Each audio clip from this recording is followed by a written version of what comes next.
Cek satu, cek.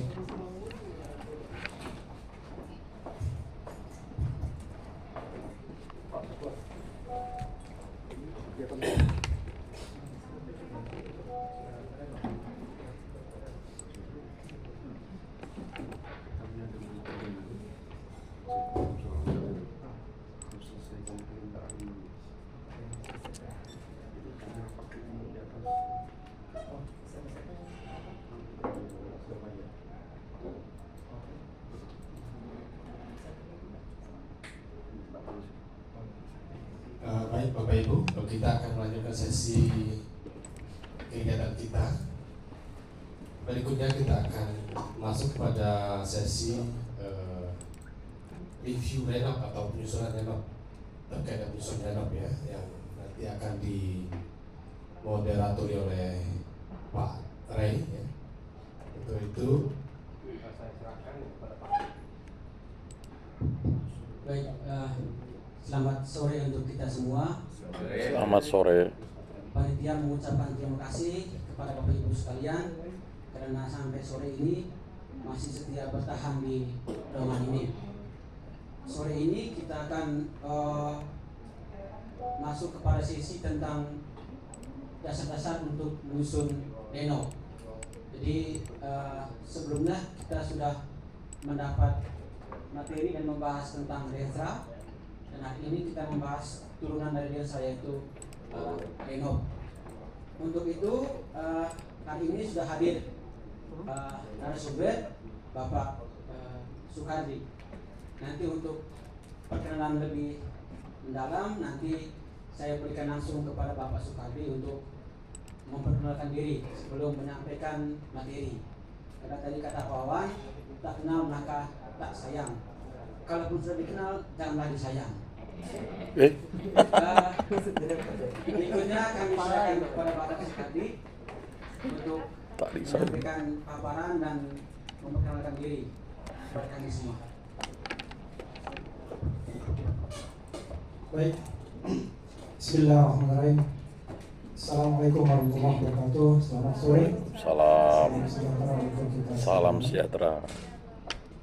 Yang saya hormati Bapak Ketua Setakat Negeri Kencana, para pimpinan pejabat di lingkungan Setakat Negeri Kencana. Alhamdulillah, puji syukur kepada Tuhan Yang Maha Esa, pada sore hari ini kita bisa berjumpa. Saya sendiri untuk Setakat itu sudah berkunjung beberapa kali. Sehingga saya pengangkatan dosen pertama kali di lingkungan Setakat itu, saya juga termasuk salah satu tim pewawancara untuk calon dosen yang beragama Islam pada saat itu. Ya. Kemudian juga sempat ketemu dengan Pak Ketua. Waktu itu ada senior saya di situ juga, ada Pak Kris. Senior saya di dunia pertimsela, tapi maupun Bawaslu di Kalimantan Barat. Lagi ngajar di luar. Ya. Jadi beliau itu senior saya di tim saya beberapa kali, gitu ya. Bapak-bapak, saya tentu tidak dalam kapasitas untuk menggurui kita yang hadir di sini. Saya hanya ingin nanti sedikit berbagi saja pengalaman, dan tentu apa yang akan saya sampaikan ini lebih teoritis sifatnya dibandingkan dengan dua materi sebelumnya, review registrasi Setakat kemudian juga penyusunan RIP.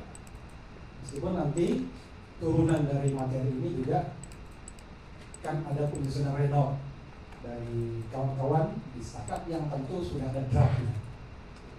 Sebagaimana yang dipermalukan tadi oleh moderator, saya sendiri ini juga pendatang dari Nusa Tenggara Barat, dari Lombok tepatnya saya.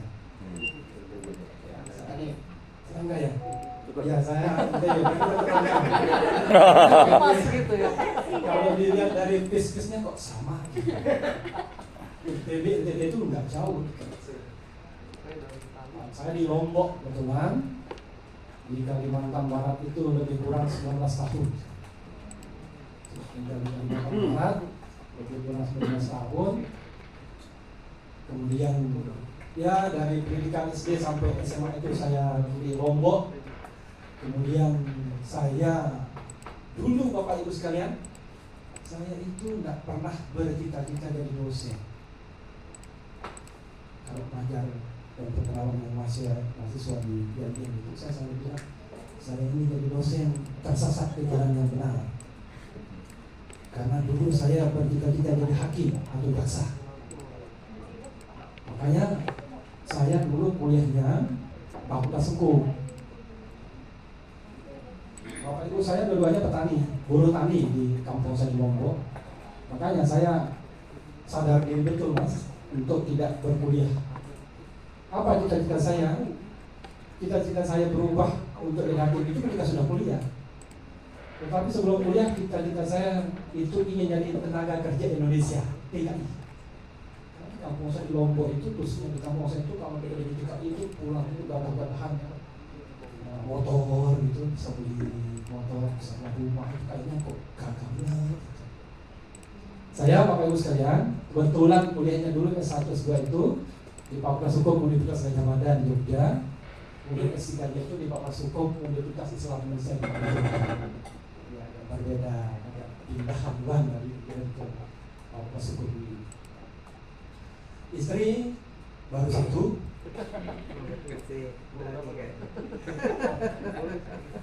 baru satu dan mudah-mudahan tetap satu.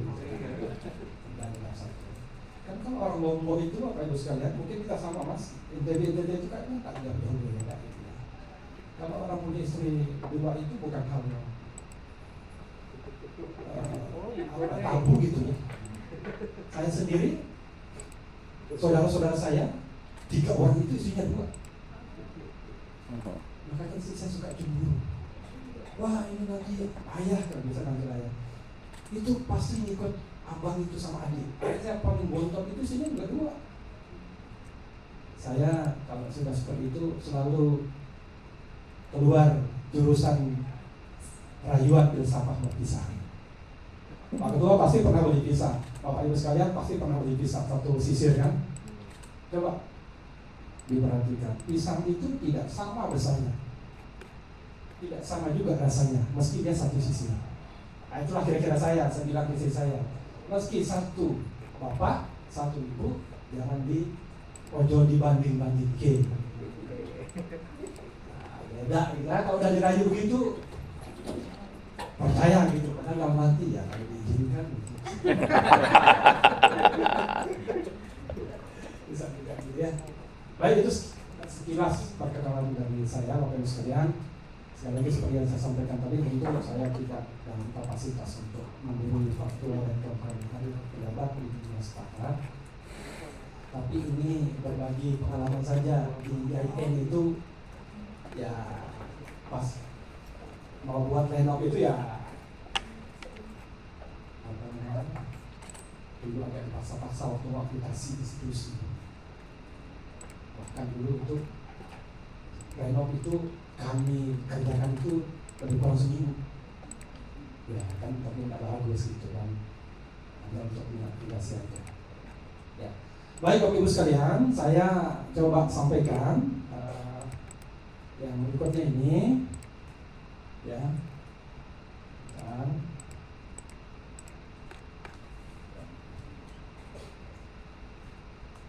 oke. Bapak Ibu sekalian, kalau kita perhatikan dari istilah renov itu, dan ini harus menjadi sebuah kesepakatan kita ya, sehingga kita tidak berbeda pendapat. Ya. Renov itu sebenarnya apa sih ya? Yang termaksud di dalam renov itu sebenarnya apa gitu? Karena sebagian kita mungkin berpendapat bahwa renov itu adalah program kerja. Ya, program kerja kita di masing-masing perguruan tinggi. Atau ada juga yang berpendapat bukan, renov itu bukan program kerja, tapi itu sebagai acuan dasar saja untuk menyusun program kerja. Ya. Nah, kalau kita lihat dari definisi istilahnya atau operasionalnya, maka renov itu dapat dikatakan sebagai sebuah program kerja operasional tahunan yang merupakan rincian rencana strategis. Ya. Nah, dari renov inilah kemudian itu muncul program kerja. Ya. Dari renov inilah kemudian kita munculkan yang namanya program kerja. Bisa jadi antara rencana operasional dan program kerja itu berbeda gitu. Karena kita di program kerja itu sifatnya itu lebih ke persoalan teknis ya. Pada persoalan program-program kerja yang akan kita lakukan pada tahun itu. Ya. Nah, program kerja itu sendiri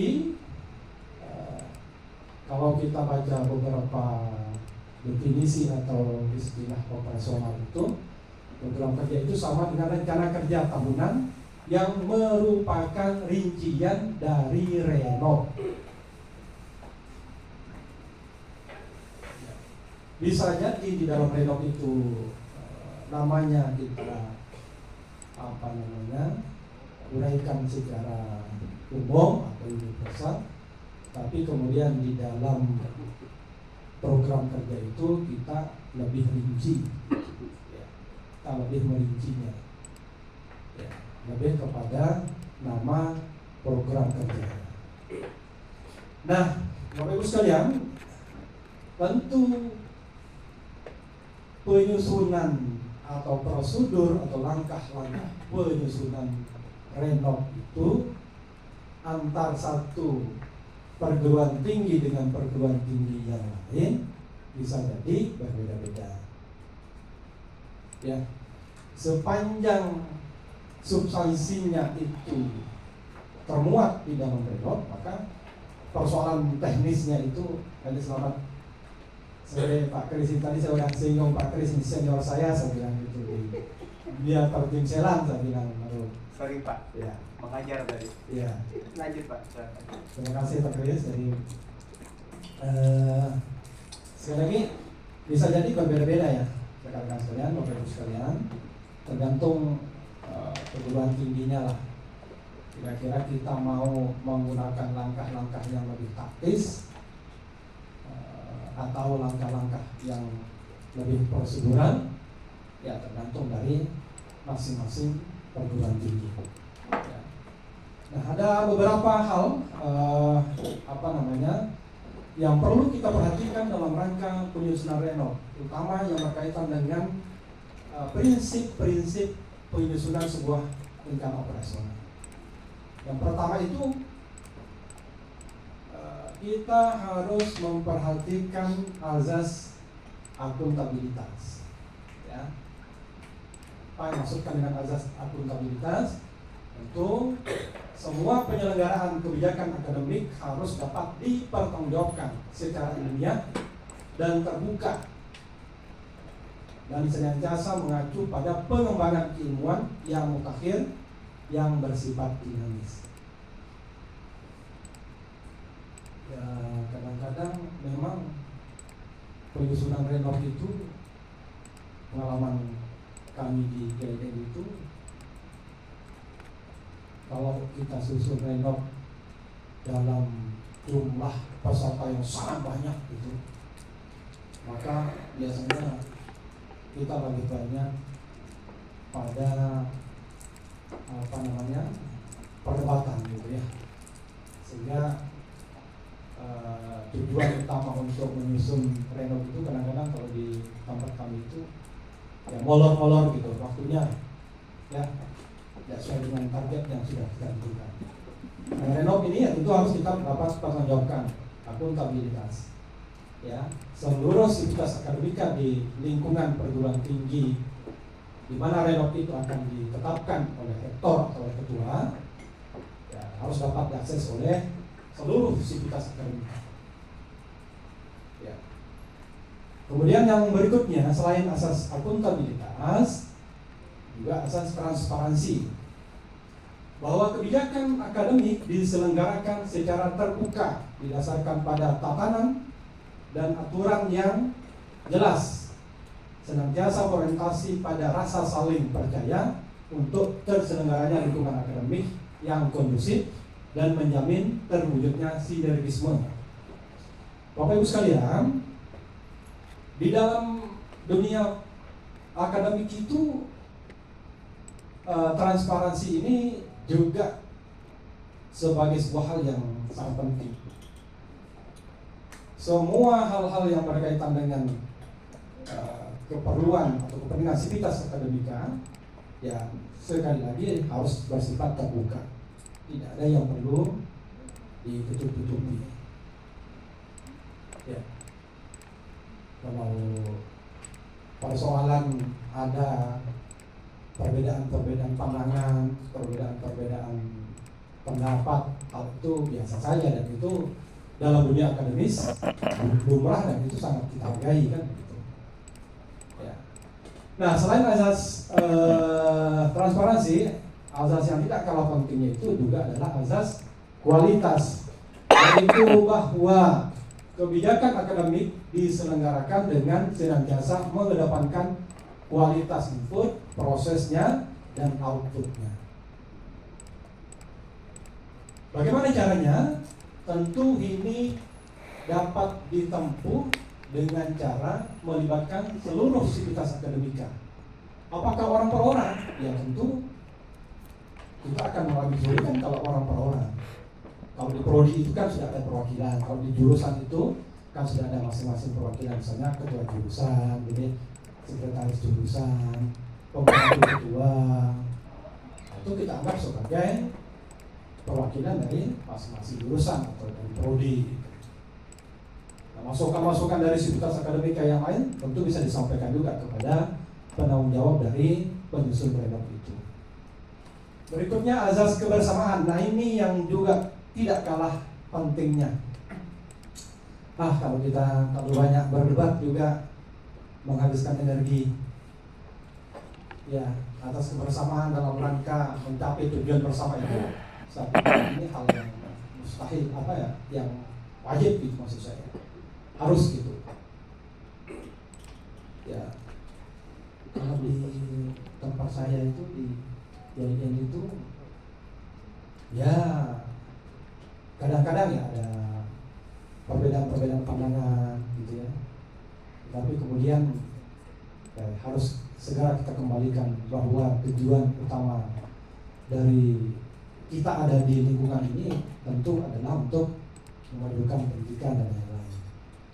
Kemudian asas kerakyatan, bahwa penyelenggaraan kebijakan akademik yang bersifat dinamis harus mampu menjamin terakomodasinya segenap kepentingan rakyat secara lebih luas tanpa harus mengorbankan idealisme ilmiah. Kepentingan rakyat dimaksudkan di sini adalah kepentingan sivitas akademika di lingkungan perguruan tinggi yang bersangkutan. Kalau bisa kita dengar seluruh masukan, saran dari sivitas akademika secara individu, tentu itu lebih bagus. Tapi tentu ini memerlukan waktu yang tidak pendek ya, agar masukan-masukan itu bisa kita akomodir di dalam penyusunan renov. Tentu waktunya banyak, panjang. Makanya saya pikir melalui perwakilan-perwakilan yang ada di jurusan atau prodi sudah sangat representatif ya. Kemudian berikutnya itu azas hukum, bahwa semua pihak yang terlibat secara langsung maupun tidak langsung dalam penyelenggaraan kehidupan akademik harus taat pada hukum yang berlaku, yang penegakannya dijamin oleh negara. Bapak Ibu sekalian, kalau kita di Kementerian Agama ini kan kita menginduk kepada dua kementerian ya. Syukurnya sekarang Kementerian Agama itu kalau penentuan guru besar itu tidak lagi menginduk kepada Kementerian Pendidikan ya. Kita bisa Kementerian Agama itu mengeluarkan profesor dan guru besar sendiri. Kalau dulu kan harus melalui Kementerian Pendidikan. Ya, memang dalam tanda petik ada yang berpendapat bahwa dengan diberikannya hak terhadap pengeluaran guru besar oleh undang-undang, menurut beberapa pendapat orang, Kementerian Agama itu cenderung, ini kita harus uji juga betul atau tidak, ya kan? Lebih mudah katanya di dalam tanda petik dibandingkan dengan Kementerian Pendidikan. Tapi saya coba tanya kepada Rektor IAIN itu, Pak Prof. Sarif itu, justru katanya lebih sulit. Kita nggak tahu juga, nanti mudah kita ada nasib ya untuk mengajukan guru besar gitu. Jika kita bisa tahu persis mana yang lebih sulit dan mana yang dalam tanda petik lebih ringan misalnya kesehatan. Tetapi secara hukum ketika sudah ditentukan oleh peraturan perundang-undangan, tentu wajib kita ikuti. Pun halnya dengan renov ini, kalau sudah di SK-kan oleh ketua atau rektor misalnya, maka seluruh sivitas akademika itu dalam rangka penyusunan program kerja harus senantiasa mengacu pada renov itu. Ya, tak bisa lagi kita buat program-program kerja di luar atau sesuatu hati kita gitu. Tentu harus mengacu pada renov yang ada di fakultas atau di jurusan masing-masing. Ya. Kemudian yang berikutnya itu azas manfaat, bahwa kehidupan akademik diselenggarakan untuk memberikan manfaat yang sebesar-besarnya bagi bangsa dan negara, institusi dan segenap sivitas akademika. Penyusunan renov ini kan dalam rangka memajukan dunia pendidikan, terutama di lingkungan perguruan tinggi yang bersangkutan. Ya, apalagi dengan disusunnya renov yang baik, kemudian diimplementasikan menjadi program kerja yang juga sangat baik, tentu ini imbasnya nanti pada proses akreditasi. Akreditasi institusi, akreditasi prodi atau jurusan. Ya. Banyak penyusunan renov, penyusunan program kerja tentu harus menjadi kesepakatan kita bersama di lingkungan perguruan tinggi yang bersangkutan, menjadi kepentingan kita bersama. Jadi renov itu bukan kepentingan di masing-masing jurusan gitu atau di masing-masing fakultas, atau bukan kepentingan individu ketua jurusan gitu ya. Tidak seperti itu. Berikutnya, kesetaraan, bahwa kebijakan akademik diselenggarakan atas dasar persamaan hak untuk menjamin terciptanya atmosfer akademik. Kemudian azas kemandirian itu bahwa penyelenggaraan kebijakan akademik senantiasa didasarkan pada kemampuan institusi dengan mengandalkan pada segenap potensi dan sumber daya yang ada untuk mengoptimalkan kemampuan institusi yang terus berkembang secara sistematik dan terstruktur. Bapak Ibu sekalian, kalau kita perhatikan kan perkembangan ilmu itu, perkembangan dunia akademis itu begitu cepat gitu ya. Tentu dalam penyusunan renov kita juga harus memperhatikan hal-hal yang bersifat global gitu ya, perkembangan yang bersifat global. Tidak hanya kita mengacu kepada hal-hal yang sifatnya lokal saja gitu. Ya, tapi kita juga harus mampu melihat peluang secara global, kira-kira apa yang perlu kita masukkan di renov itu. Nah, Bapak Ibu sekalian, ini beberapa langkah ya penyusunan renov ya. Mudah-mudahan ini nanti bisa ditambahkan kira-kira apa yang tidak tercover di langkah-langkah ini. Ini sekali lagi saya menyusunnya berdasarkan apa yang pernah kami lakukan di IAIN Jogja. Ya. Pertama, rektor atau ketua mengevaluasi capaian kinerja 5 tahun terakhir. Apa kira-kira yang tidak tercapai pada program kerja 5 tahun terakhir, padahal sudah didesain, padahal sudah direncanakan sedemikian rupa, sudah direncanakan secara baik berdasarkan teknis kegiatannya, termasuk juga penganggarannya. Biasanya kalau di YIN itu akhir-akhir tahun itu kegiatan itu menumpuk di akhir tahun gitu. Jadi kejar-kejaran gitu. Fakultas prodi itu kejar-kejaran. Dalam sehari itu wah, kegiatan banyak. Karena YIN itu kecil juga kampusnya. Kadang-kadang kita berebut itu aula. Dulu-duluan gitu, fakultas A, fakultas B, dulu-duluan gitu. Rektor YIN itu selalu bilang kegiatan itu langsung bisa dieksekusi di Februari gitu. Kalau anggarannya dikenain bintang gitu ya, diblokir kan enggak bisa juga dilaksanakan di awal-awal tahun kan. Akhirnya di akhir tahun lah dikejar-kejar. Kami sekarang itu kalau di YIN itu kadang-kadang saya sendiri suka takut ya, di LP2M itu suka takut. Kenapa suka takut? Karena penganggaran seluruh atau pencairan seluruh anggaran itu meski harus berdasarkan persetujuan ketua SPI dulu, ketua Satuan Pengawas Internal. Dan yang ini galaknya minta ampun, mengalahkan auditor BPK gitu.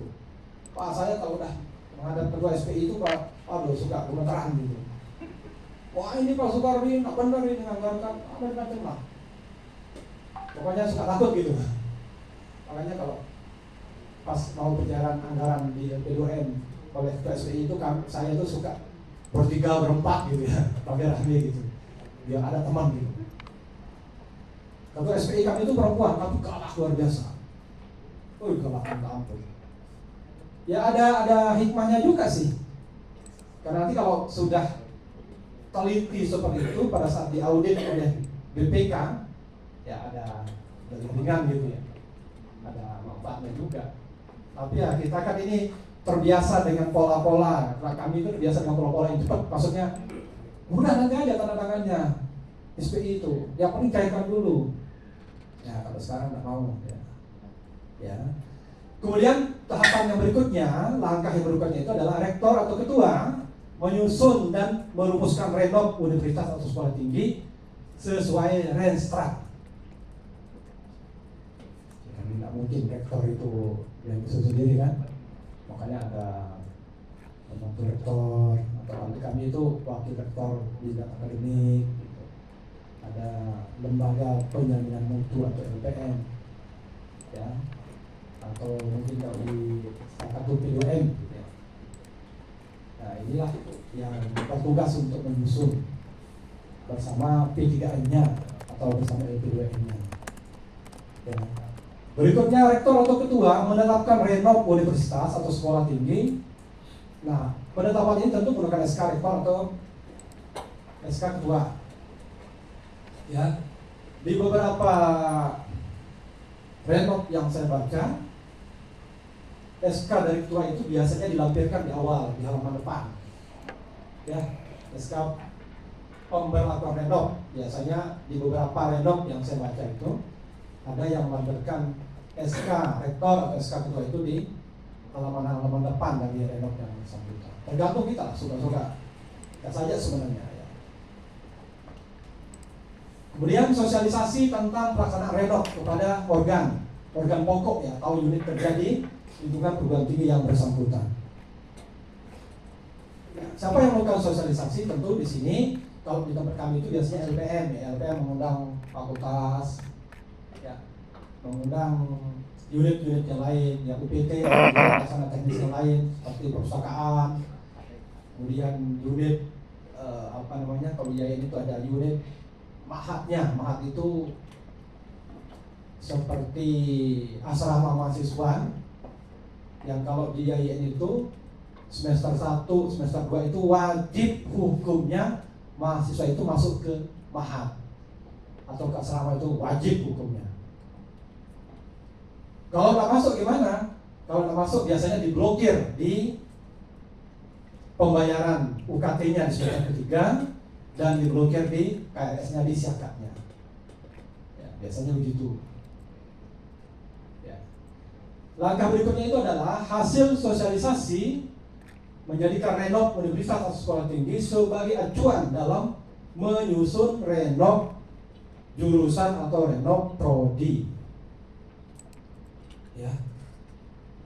Berdasarkan renov universitas atau sekolah tinggi, rektor atau ketua menyusun program kerja universitas atau institusi atau sekolah tinggi. Ini program kerja institusi, bukan program kerja di prodi gitu ya. Ya. Itu beberapa langkah yang biasanya dilakukan untuk menyusun renov. Ya, beda-beda tergantung mana yang mau kita gunakan, mana yang mau kita pakai, tergantung perguruan tinggi yang bersangkutan.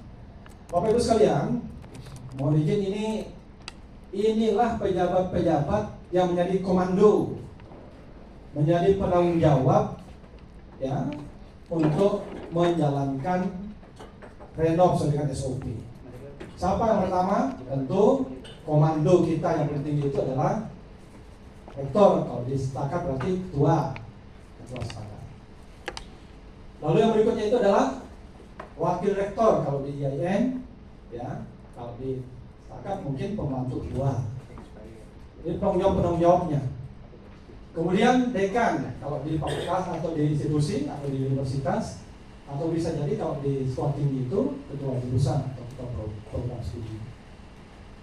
Ya, kemudian ketua lembaga ada P2M, ada P3N, kalau di tempat kami ada LPM, ada LP2M gitu ya. Kemudian UPT, unit pelaksana teknis perpustakaan, kalau di tempat kami itu ada Mahat Al-Jami'ah ya. Kemudian biro. Ya. Kalau di IAIN itu ada Biro AUAK, Administrasi Umum dan Keuangan. Ya, sekarang Pak Kabiro kami itu Pak Ridwan Shah udah mau menjelang masa pensiun, dan rata-rata kalau biro di IAIN itu sebelum masa pensiun pindah menjadi dosen, fungsional dosen. Biro kami berapa itu yang pernah jadi biro di IAIN itu pindah menjadi dosen. 2 tahun itu jadi staf dulu gitu. Nah, jadi pada saat jadi staf itulah jadi asisten ngajar gitu ya. Dulu pernah Pak Resmi Satar itu mantan Kakang Wil Kemenak Kalbar itu dari staf dulu 2 tahun dia aja sebelum diangkat jadi fungsional dosen dengan pangkat asisten ahli. Tapi golongannya 4E. Ini juga ya, asisten ahli tapi 4E kan. Gimana tuh? Level berapa tuh?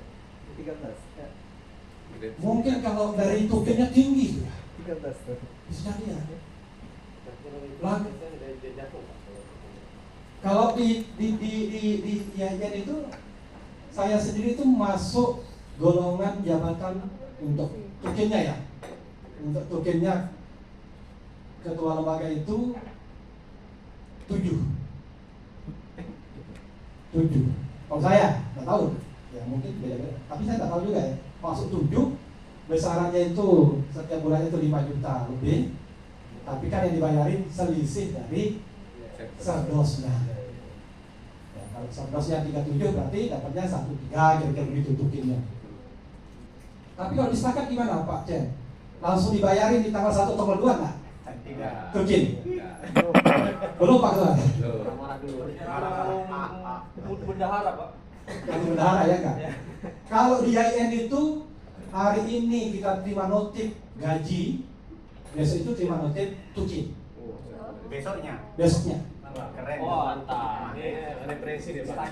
Nah, kalau kami hari ini tanggal 1 misalnya, atau kalau dia tanggal 2, karena tanggal 1 libur, Senin itu tanggal 2 misalnya, notif gaji, besok tanggal 3 notif tukin yang selisih dari serdos itu. Kemudian biasanya berbarengan dengan sertifikasinya. Oh, mantap. Masukan bagus. Nah, Pak Ketua, kami itu pernah kaya-kaya di IAIN. Ya kan tukin itu dihitung sejak tahun 2015 atau 2018 ya? 2018 kalau nggak salah ya. Dan itu kan dirapel. Wih, ngeri. YIN itu ada yang menerima sekali ting notif ke rekeningnya itu 180 juta. Lah, ngeri benar. Mungkin di Rafael ya? Iya, pernah Pak. 5 tahunan di Rafael. Saya sendiri karena golongannya rendah gitu, dapatnya 43. Lumayan juga kan, 43 itu Pak. Bisa beli motor. Bisa beli motor dan itu istri saya nggak tahu.